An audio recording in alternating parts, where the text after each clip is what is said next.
Well, it seemed that the buy everything trade kind of became the sell everything trade late on yesterday. Obviously, momentum working in both directions, and yesterday was a good reminder of that, with equities rolling over just a little bit and some wind coming out of the sails of the precious metals complex. Now, of course, this leaves us with really two scenarios moving forwards. Either this is the start of the tide beginning to turn, and actually the buy everything trade becoming the sell everything trade in a more durable fashion, precious metals moving to the downside, equities coming under some selling pressure, etc., or this is just a sort of wobble and a brief blip in what is a continued trip along the path of least resistance for financial markets. Now, it probably won't surprise frequent viewers to learn that I firmly favour the latter argument at this moment in time. In fact, everything that you could have used to describe the equity bull case on Tuesday or Wednesday in terms of a resilient underlying economy, robust earnings growth and a looser policy backdrop, that of course continues to apply. And the same can be said of precious metals. We're talking about increasing demand from reserve asset allocators.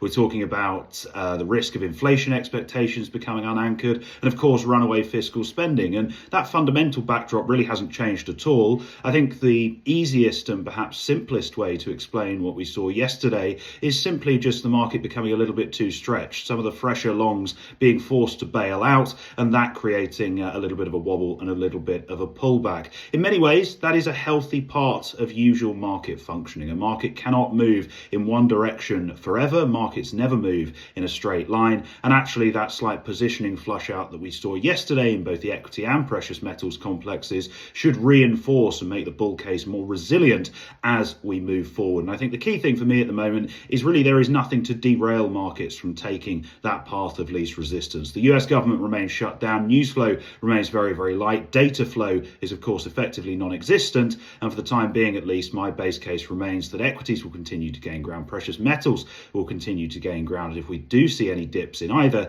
then they should be viewed as buying opportunities.